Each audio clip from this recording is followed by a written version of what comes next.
지구온난화로 기후 이상 현상이 자꾸 발생하고 있어요.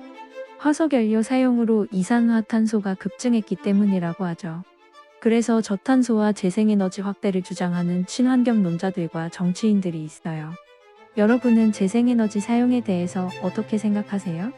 그들은 100% 재생에너지로 공장을 돌릴 수 있는 것처럼 말합니다. 저는 반도체 공장이나 자동차 공장이 재생에너지로 원활히 돌아갈지 의문입니다. 만약에 우리나라 바다에서 석유가 발견된다면 어떻게 해야 할까요? 석유 사용은 다량의 이산화탄소를 발생시키니까 그냥 묻어두고 사용하지 말아야겠네요. 아니면 환호를 해야 할까요? 당연히 환호해야겠죠.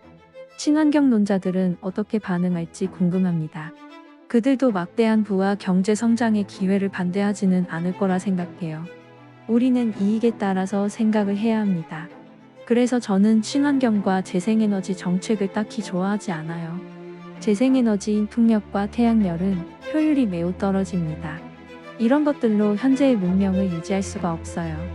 만약에 지구를 위해 그래야 한다면 밤에는 전기를 사용할 수도 없고 자가용 이용도 제한이 되겠죠. 친환경론자들도 말로는 친환경을 외치지만 지금 문명 수준에서 과거 수십 년 전 수준으로 회귀해야 한다면 싫어할 거예요. 현재의 문명 수준을 유지하기 위해서는 석유 사용을 줄일 수가 없습니다. 석유는 매우 쉽게 고에너지를 얻을 수 있는 자원이거든요. 국토를 훼손하지도 않으면서요. 태양열과 풍력으로 현재의 문명을 유지하기 위해서는 전 국토와 바다를 지별판과 풍력 발전기로 뒤덮어야 해요. 오히려 친환경적이지 않죠? 원자력은 에너지를 만들어내는 최고로 효율적인 방법입니다. 효율성에서 최고라는 것은 친환경적이라는 말과도 같습니다. 적은 양으로 많은 에너지를 만들 수 있으니까요. 일본의 후쿠시마 원자력 발전소 붕괴 이후 탈원전을 주장하는 분들이 많은데 아직은 시기상조예요.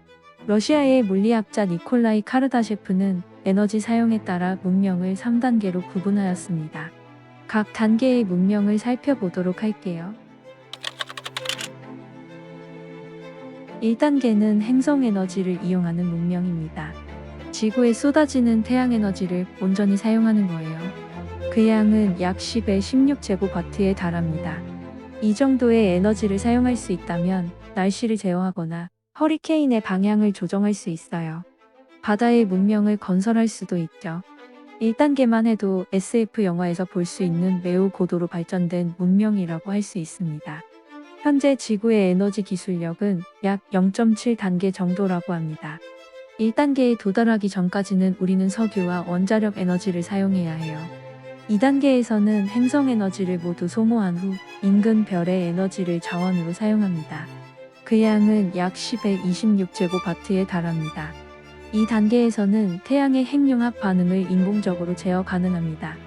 3단계에서는 가까운 별의 에너지를 모두 소모한 후 은하에 있는 상당수 별을 식민지화합니다. 에너지를 끌어다 쓰는 별의 수가 약 100억 개이며 무려 10의 36제곱와트에 달합니다. 각 문명은 전 단계보다 100억 배나 많은 에너지를 사용해요. 에너지 사용에 천문학적인 차이가 납니다. 에너지 사용은 경제 성장과 밀접한 관련이 있습니다. 에너지 사용이 매년 2에서 3% 증가한다고 가정해 보겠습니다. 이런 가정하에 우리가 문명 1단계로 가기 위해서는 100에서 200년 정도가 소요됩니다. 2단계로 가기 위해서는 1000에서 5000년 정도가 걸립니다. 3단계는 10만에서 100만 년이 필요합니다. 우리는 아직 1단계에도 도달하지 못했어요. 1단계에 도달해야 재생에너지로 100% 활용 가능한 문명이 가능합니다. 하지만 꿈만 같은 미래가 멀지 않습니다. 물론 우리는 죽고 없겠죠. 지금은 석유와 원자력을 마음껏 사용하자고요.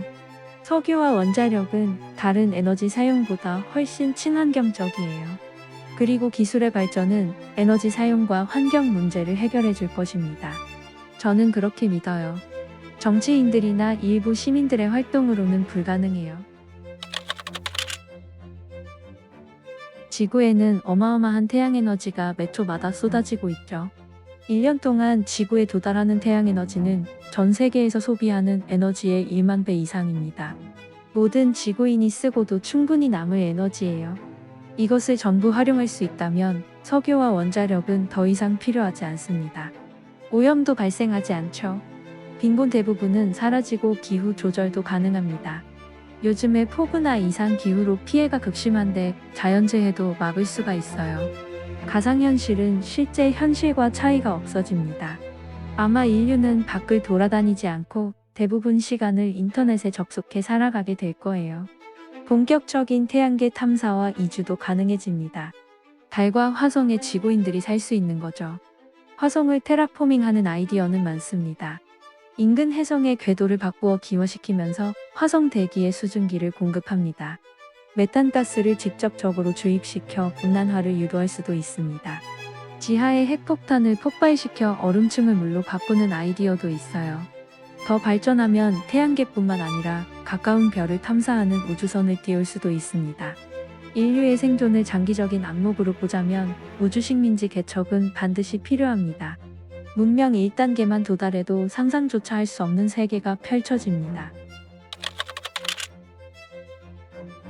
1단계에서는 지구에 쏟아지는 태양에너지만 사용했죠. 2단계에서는 태양 주변을 거대한 인공구로 둘러싸서 태양에너지를 온전히 사용합니다. 인근 별의 에너지도 사용합니다. 만약에 태양이 수명을 다해간다면 내부에 인공엔진을 심어서 수명을 연장합니다. 행성이나 태양의 궤도는 마음대로 제어할 수 있어요. 날씨를 원하는 대로 조절하며 빙하기가 오지 않게 피해갈 수 있습니다. 물질과 반물질의 결합으로 방출되는 에너지를 추진력으로 사용해 우주선도 만들어요. 거의 광속에 가까운 속도로 비행이 가능해요. 태양계를 벗어나 다른 곳에도 식민지를 세우죠. 근처에서 초신성이 폭발할 조짐을 보이면 다른 행성으로 즉시 이주할 수 있어요. SF 영화에서 보던 우주연합과 비슷한 모습일 것으로 추정됩니다. 2단계까지 오면 더 발전할 게 있나 싶은데 3단계는 스케일이 더 커집니다. 3단계에서는 지금보다 100억 배의 100억 배에 달하는 에너지를 사용합니다. 이 단계에서는 은하의 전 지역을 지배해요. 은하 전체를 연결하는 거대한 네트워크 구축이 필요하죠. 그러기 위해서는 빛보다 빨리 정보를 전달하는 방법이 개발되어야 합니다. 바로 웜홀이죠. 웜홀을 이용해 은하 전체를 순식간에 이동할 수 있습니다. 만약에 은하에 있는 모든 태양에너지를 사용하면 어떻게 될까요? 문명은 여기서 끝나게 되는 걸까요? 물리학자 미치오 카쿠는 4단계도 있다고 말합니다.